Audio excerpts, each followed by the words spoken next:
So, Lemeir, thank you so much for cooking us up this meal today and spending time with us For to sure. eat while broke. For sure. So, what are we eating again? So we eating my famous baked beans and hot dogs. This recipe was passed down from generation to generation. Came from my pop who passed away, and I used to always eat it with him. And my mom made it, and now I'm making it, and it just keep on going down to the family. All right, cool.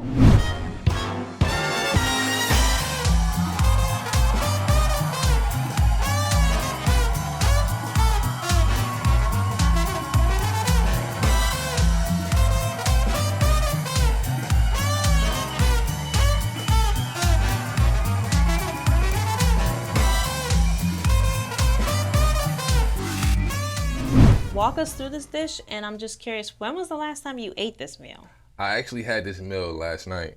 Oh, That's the so funny part. You know what I'm saying? I had the meal last night because even it don't matter how probably like rich I get. Like I think I'm always going to come back to my baked beans and hot dogs okay, for okay, sure. So I mean, to start off, you gotta boil the hot dog. So okay, perfect. I'm gonna go ahead and take these. I can tell the difference between beef and Beef turkey. and turkey. So I'm gonna go ahead and drop these beef ones in here. Okay. Can you drop one turkey in there for me? Oh yeah, I got you. Matter Sorry. of fact, no, we can drop both of them. Man. Yeah. I was trying to be the healthy one. I was trying to sneak it into your dish. I got you. I got you.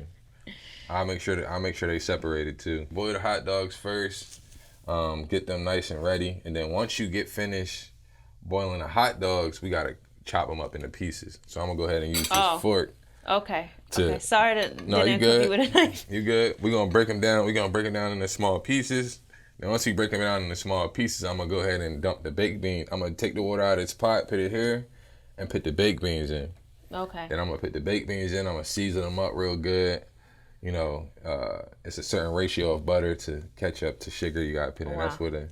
But you don't use a measuring cup. No measuring cup. I'm black, so you know black people. We more so just like it's an eyeball game for us. That's how I am in the kitchen. Like, Like and just keep going till that thing tastes good. So yeah, we gonna go ahead and just go off in memory and then we're gonna get them baked beans good, nice and seasoned up, and then I'm gonna dump the hot dogs inside of there.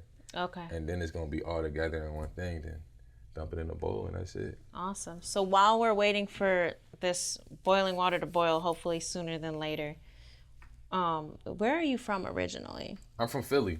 You're from Philadelphia. Philly.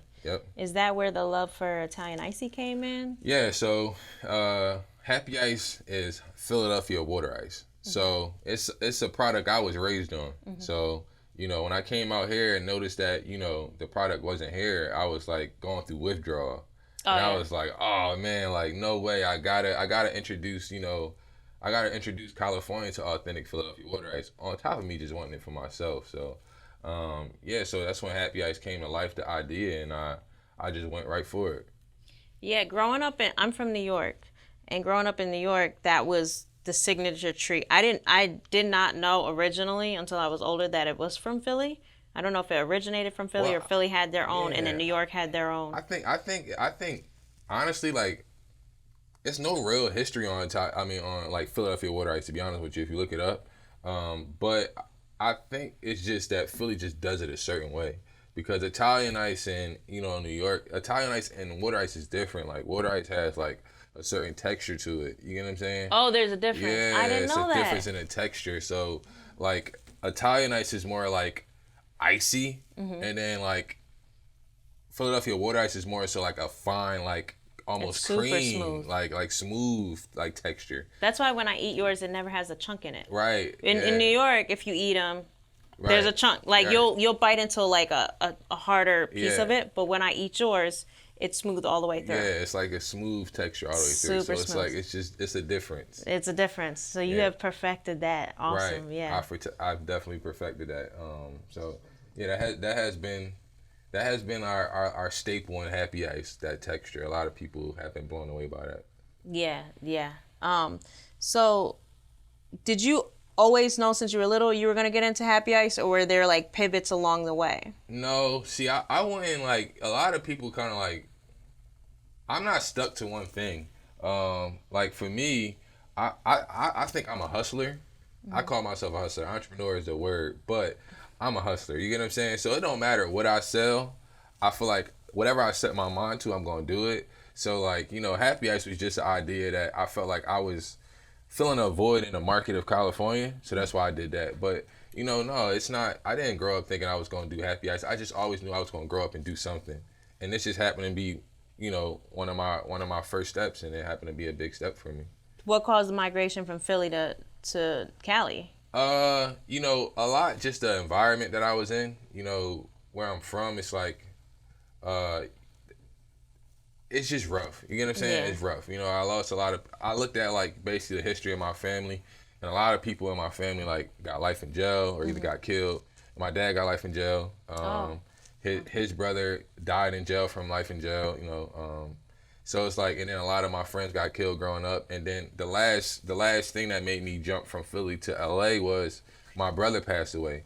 Not from getting killed, but died in a motorcycle accident. Okay. And like basically my brother was a risk taker. So when he passed away, I was like, dang, I that's one of the things I took from him. And I was like, he died at 27, and I decided, man, I don't know when I'm going to pass away. So I need to go after the things that I told myself I want to do. And LA was one of the things on my list. That was a dream. And so I was like, man, I'm going for it. You know? So I just literally jumped here with nothing. I had a friend that lived in Calabasas, which was like super far. It was too far from where I was trying to work at, which is on Melrose, where the store is like at today. And so I used to sleep in a tattoo shop on Melrose. Oh, wow. Yep. So it was a little bit of like semi-homelessness in there? Yeah, semi-homelessness. It was some days where I was actually really homeless too. Where I was like, I really had to sleep in a tattoo shop because I had to sleep in a tattoo shop. Like I didn't have no other place to go. Okay. So you went from tattoos, and then you were like, this void is here. Yeah, and I just went after it. What did that transition look like? Was it just stacking chips on the tattoo side to build up? Really, so like part of me sleeping inside of the tattoo shop was the fact that, I had cash, but I didn't have cash to spend. I needed all the money that I had to put towards, a dream or a goal. You get what I'm saying? I didn't have cash flow coming in, but I had cash flow. I had cash saved from when I was in Philadelphia. So I didn't want to like burn all of that trying to, live this Los Angeles lifestyle. I was like, man, I got to figure something out so I can actually, be comfortable here. So I basically took all the money I had from tattooing and invested it all in a Happy Ice. Oh, wow. You know what I'm saying? So it was like, I think I at the time I probably had like around like, I would say like 40,000. Right? Wow. Because I was a popular tattoo artist in Philly. And it cost $75 to get Happy Ice started. So I was like tattooing, flying back to Philly, tattooing, just going through the whole struggle, like trying to get the rest of that money to get to what I needed to do. Now, how did you predict that it would cost $75,000? By the way, your food smells good already. We getting here. Yeah. Hopefully we won't set off some sprinklers in this building, but we should be good. We should be good. So how did you predict that? Were you a business? Like, did you start writing business plans? Was there a business element there? No. I had no business experience. I struggled the whole way. I made so many mistakes starting Happy Ice. I made a mistake from the moment I started Happy Ice. The first mistake I made was I went down to the city hall down here, and I registered for the name Happy Ice. Like when I first started the idea. See, but for new business owners, if you ever want to like just ensure that you can have a name, like just go reserve the name. Reserving a name is like the city will just hold it for you, and you pay like a little small fee. It'd be like $15-$20 just to reserve the name. I went down there and I actually got the name like official. So when I did that, basically when I did that, it was saying I'm open for business.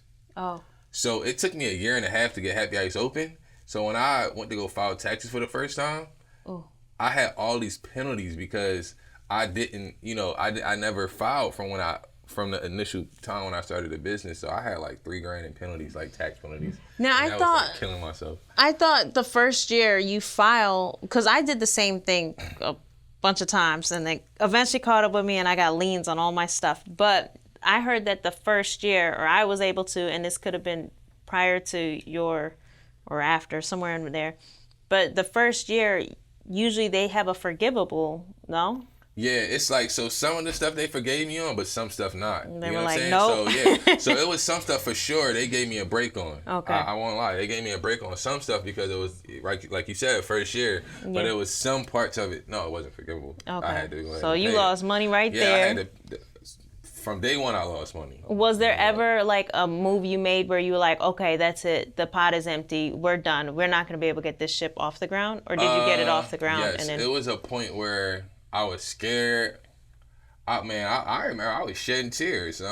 So when I got here, my idea was to ship product from Philly to LA.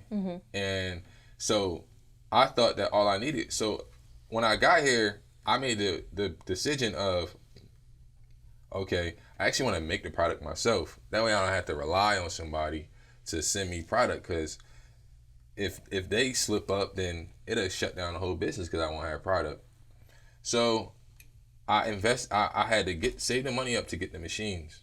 And a long story short, the first day that we decided to do like a little soft opening with our friends or whatever, the machines didn't work. Oh no. So it was like I was already getting like hammered so bad by health department. When I first got the truck, I had got the truck built from Philly and bring it here, and the health code regulations are totally different. So the truck wasn't able to get passed from health inspection. They made me like redo all the stuff in the truck. I didn't have the money for that, you know. So like, Yeah, so gosh. now I'm like losing my mind. Like I'm stressed the hell out, and it's like, you know, so I had to like grind up, try and make some more money to pay for the renovations to the truck so it can pass health And when you're department. grinding, you're tattooing I'm this whole time? tattooing, Oh. yes. I'm tattooing. So I'm like either like trying to fly here. I'm like not sleeping, honestly. Like I'm like flying to this football player to tattoo him because they like paying chunks of cash. I'm like going back to Philly. I'm like going here. Then I go and spend the money. And I'm like, and it's like, so I'm like making, it's all these things that just like hit me at one time. And like the truck happened, this happened, and then I go to have like a little soft opening, and like the machine's not working. Yeah. So like we got people there, no product at the little soft opening, and like we had to go get an electrician and try and figure this out and figure it out to see what's wrong with the machine. And finally we got one of the machines to work a little bit, and it still wasn't good because we brung down like slush ice. Like it wasn't Okay. like it wasn't, it was like all bad, and it was just thing after thing. And I just remember like sitting there, and my grandmom and them flew out, and I just was sitting there, I just broke down crying. Did you actually cry? I was about to Yeah. ask, was there a point where you were like tears and I broke everything? down crying. Like I just broke down crying. And then what were their words of encouragement at the time? It was Because I just, know they had some kind of words, right? yeah, my grandma, she's always been super supportive. Even she would also support me financially. Like I know, like it's multiple people in the world that like got that one person that like come through for Yeah. sometimes. That was my grandma. So she just was more so like she was a business owner herself. So like I'm like breaking down crying 'cause, like I don't know about all the trials that you go through, right? And like she has been through those things, so she looking at me like, Lemier, this is a part of it. You know what I'm saying? Like, and she just let me know, like pull it together. This is a part of the game. Like you want to be in this life. This is a part of it. You got to make it through these moments right here. She's like, you got it. Pull it together. She said, look, I'm gonna let you get 5 minutes, but in 5 minutes, you better wrap this up, and we gotta get back to it. Nice. So Nice. she always been that type of person. She always say like, okay, when you in those moments, she said, give yourself a time limit. I'm gonna give you a time of you letting it out, and then when that time done, you gotta wrap it up, and we gotta keep going. So I got my little 5 minutes, and I wrapped it up, and we hopped up, and we kept going. Nice. Now, was there ever a point you were driven to a scan, like probably the most scandalous thing? Because I feel like on that journey, you are always there's like the angel on one side and the devil's on the other side, and you're at that crossroads, and then you have the devil knocking on the door like, I have this one scandalous opportunity that will get you over the milestone. Did you have one of those, and are you comfortable sharing I mean, I what wouldn't it say was? scandalous because like I'm a firm believer in like things come back. You know what I'm Yeah. saying? So like I don't steal from people. I'm an honest person. You get what I'm saying? Like so, but I did take one major shortcut that if I did not do it, it probably wouldn't be Happy Ice today. I had went and got a townhouse, like a little townhouse, like 3-story townhouse, and I knew my plan. I had to find a townhouse that had a garage. You know what I'm saying?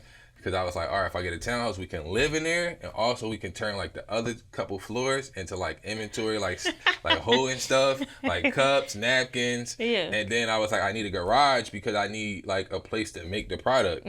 So of course, like everybody know, like you not supposed to be making product No. inside of a house, like No. health department. That's not it. Yeah. But I promise I was totally sanitary. Like the garage is probably more sanitary than people's stores. I guarantee, because people's stores be raggedy. Like I had this thing set up like a real laboratory.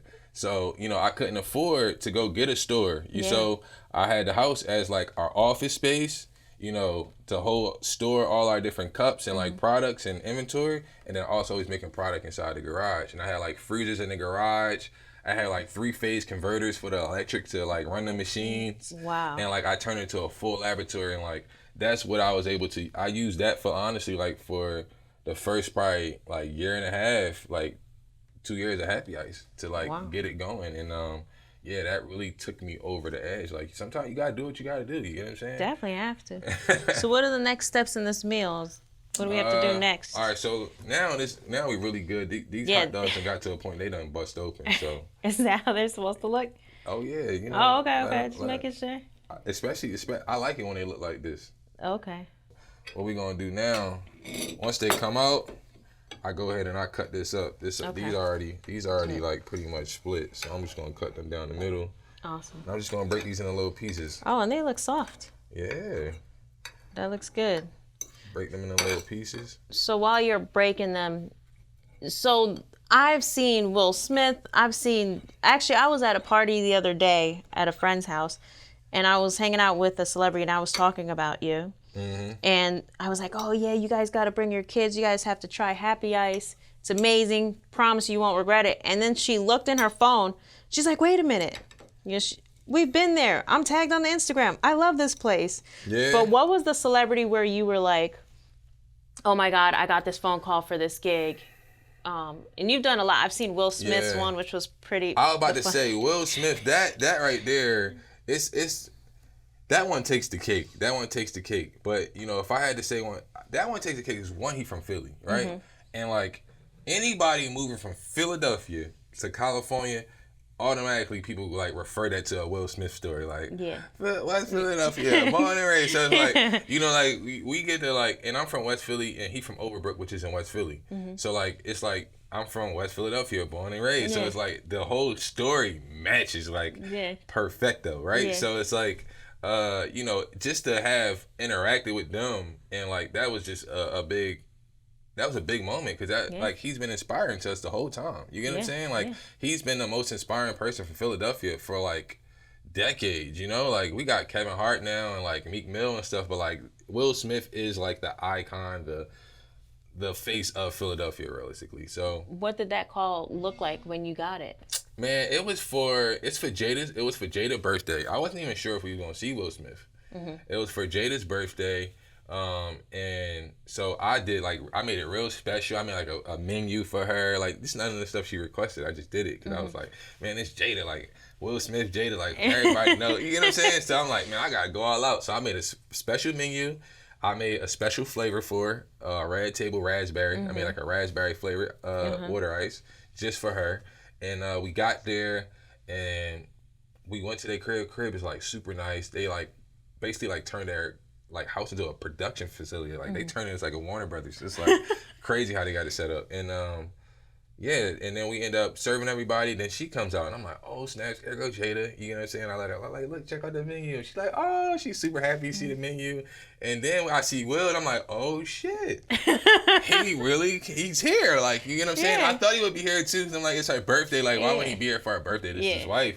So it was just, I was like, oh shit, it's happening, right?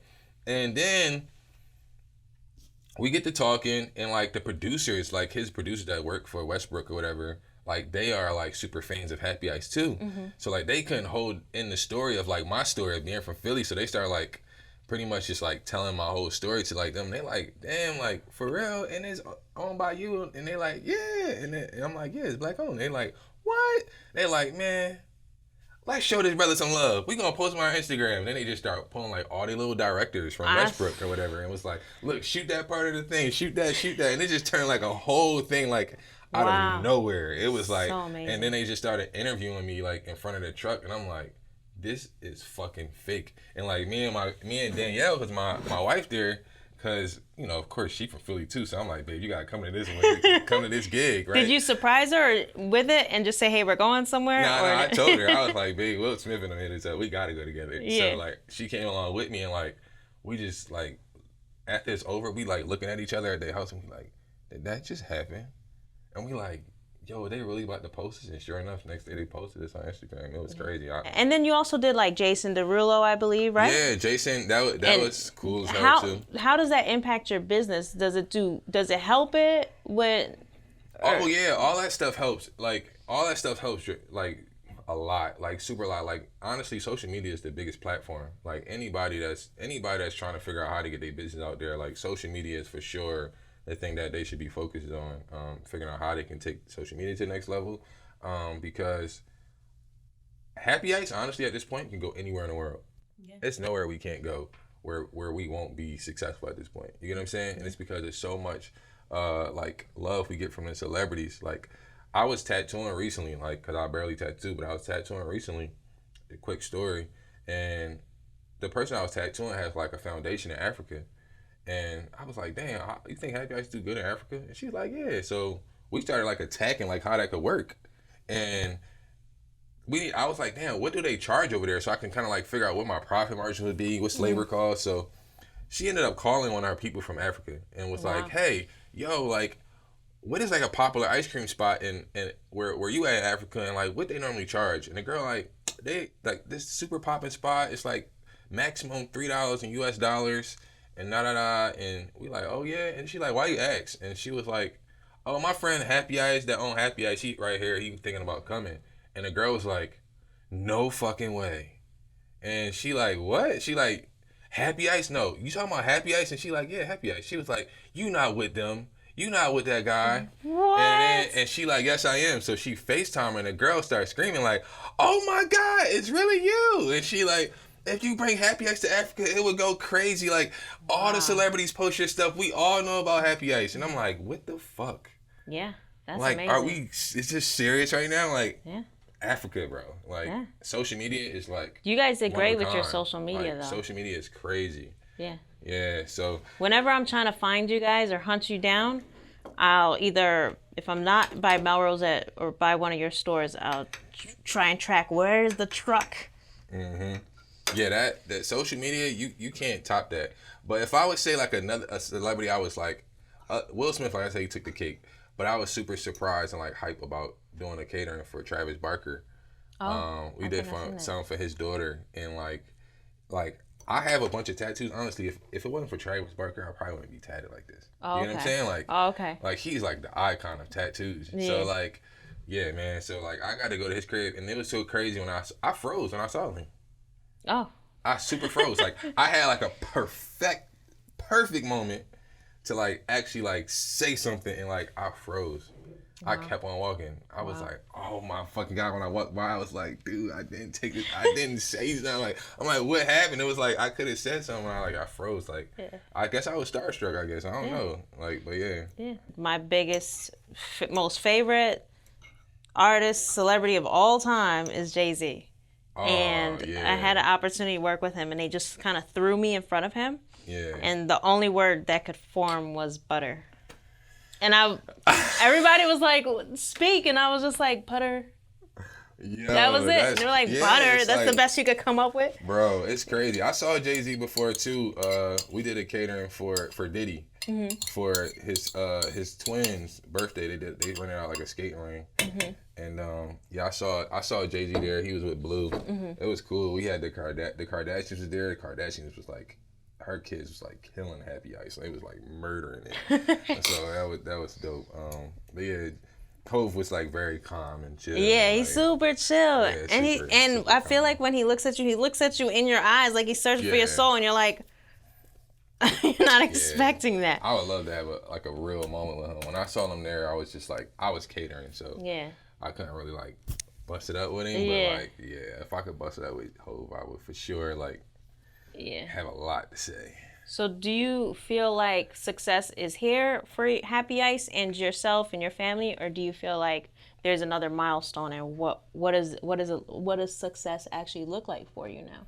I mean, success for me, to be honest with you, like things of success, but like for me, like successful to me is like really making sure that the generation after me is good. You know what I'm saying? And it doesn't really have like a lot to do with like money, but more so like me taking my time and like really going, as Nipsey would say, like going through this marathon and like really learning every step of making money, of creating a business. So that way, like my daughter and everybody else, I can teach them like all the steps. You get what I'm saying? Because like the lack of knowledge is the real reason why people aren't successful. It don't really have to do with people not having a good idea.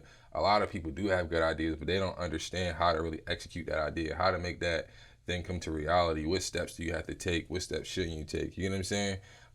So like success to me is really just like taking my time and learning every aspect of it and how to do how to really take every step the right way, and then being able to teach that to everybody that I know, that I'm surrounded with, and helping them become millionaires. You know what I'm saying? That's really where I'm gonna get a lot. That's when I'm gonna really feel successful. I'm gonna really feel like the man when I can like help everybody else get Like to when the your next whole level. crew Yeah, like is blossoming. crew, family. Like after me, I don't want no like poverty or like poor, broke meals. This is all gonna be optional. You get what I'm saying? Like Yeah. that won't happen no more. You get what I'm saying? Yeah. Like everybody will Broke have meals will just be this fun. the fun stuff. Like everybody will have the opportunity and had the resources and knowledge to be successful. As they would say, like I don't want to teach everybody to fish. That's my success. You know? Yeah, yeah. So yep, that's what it is for me. But Happy Ice got a lot going on. If we want to talk money wise, yeah, we got a lot happening. Yeah. How can people join the Happy Ice Club? What you mean, like, as far as like, What's the next steps for yeah, one of Happy the Ice? next steps is like, as far as like business wise, business like that type of success, franchising. So you're gonna get into franchising. We're gonna get into franchising. So I'm gonna do corporate owned, but I'm also gonna do franchise, and I'm gonna let other people come on board. And I'm actually looking to like, I'm actually gonna have like, it's gonna be two parts to franchising. One where it's like it's just the regular way, right? But it's a lot of people who are like more capable of creating a successful business and putting their time and energy into it that don't have the capital for it. We actually fund the trucks for people that don't have the funds to do it, but they have the willpower, and they have like the drive, the passion, and even people be having the knowledge, you know, to like run a company and build, but just don't have the funds. So I want to help put those people in position, because it's hard, you know, it's hard to get that type of capital, you know. I want You put a lot of sugar and cinnamon in this. This is gonna look very interesting. Oh no, the thing I'm about to put the most in there is butter. Wow. So for all y'all listeners, I just watched him put a ton of sugar and cinnamon. That wasn't a lot of sugar. That you put like, you know, this not even a shot of alcohol. Okay, so almost a shot of sugar, and now we're watching a bunch of chunks of butter. This looks like it's gonna taste really good, but this is not something you'd eat if you want an Instagram body. No, oh no, this is not. I wasn't too sure if you ate this with bread or if you just ate it just like this. Definitely with a piece of bread. That's funny. I had a piece of bread with it yesterday. Really? Yeah. I have bread in the bag. Yeah, I definitely eat it with a piece of bread. All right. Well, today I guess we're gonna go without bread, but yeah, it looks and smells delicious. Oh yeah, this is it. This is it. And you ate this last night. Last night. So does your wife make this for you sometimes? All the time. Okay. Like, well, you guys grew up and you moved here from Philly together? Together. Yep. That's awesome. A lot of successful men I see have their wives or their girlfriends.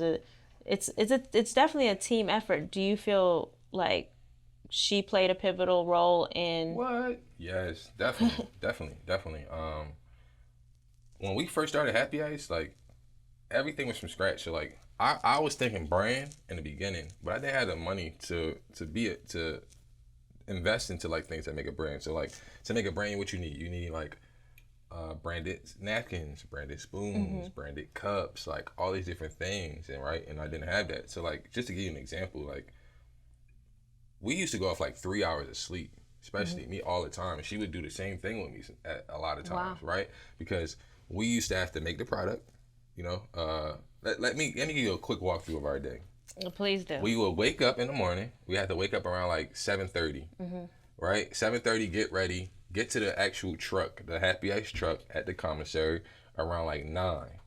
Hop on the truck, take the truck out, and be at the location on Melrose by 10 because we had to get there before Melrose got busy because there wouldn't be no parking spots, right? So we'll get there by 10, right? Before everybody get there, get a parking spot. We'll open up around 11. So we'll be open, and when we first opened, we didn't really know about business hours. That wasn't even a thing. You know what I'm saying? We just was like, man, we just open. Whenever it slow down, we gonna close, right? Yeah. So once it drops to $0 an hour, okay. But we had, matter of fact, we had a closing time and not really an opening time. So we decided to stay open late because it was a wing spot on the corner. So we just stay open. So remember, we was up at 7, got down there at 10 a.m. We used to close at 10 a.m. So we used to me and her used to put in 12-hour shift. Wow. At 10 p.m. when we closed, we had to drive back to the commissary. We had to clean up and drive back to the commissary. Let's say we walking in the house at 11:30. Wow. At 11:30, she would go right to the kitchen and start labeling cups. We had like stickers, like transparent stickers with Happy Ice on them. She would like start labeling cups to replace the cups that we had sold that day.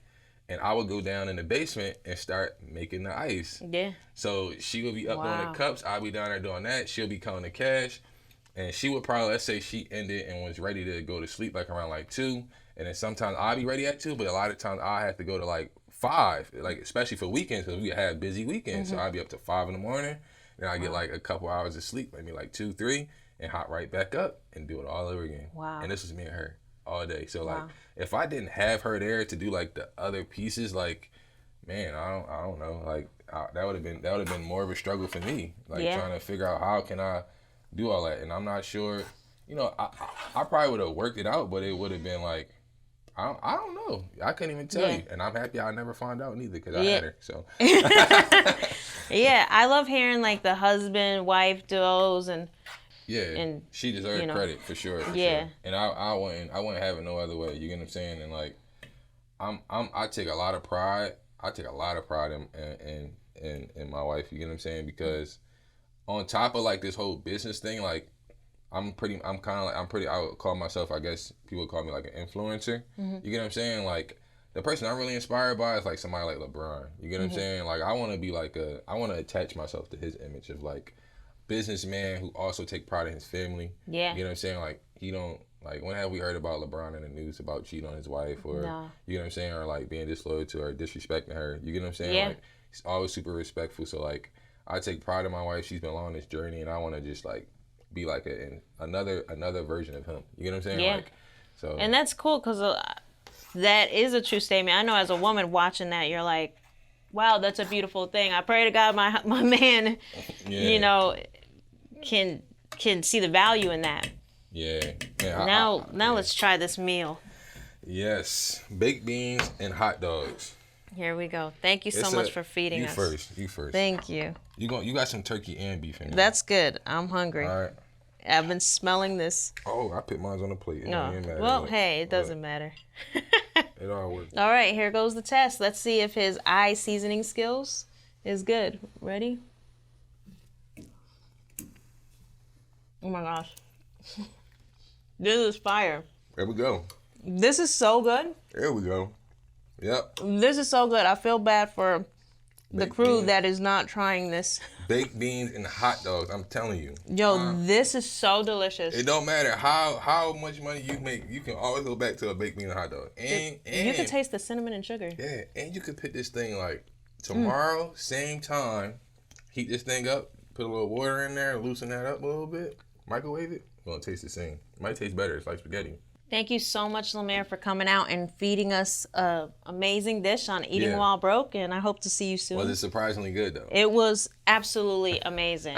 I'm definitely going to make this at my house. For sure. And we're going to put this recipe probably on our sites and online, and you know, hopefully one day it'll be added to the happy ice menu. Right. Well, I thank you for having me. I appreciate it. I appreciate all opportunities, and I appreciate this one because you built a platform of inspiring others. So, I'm always happy to be a part of something like that. All right, perfect. Thank you. Thank you.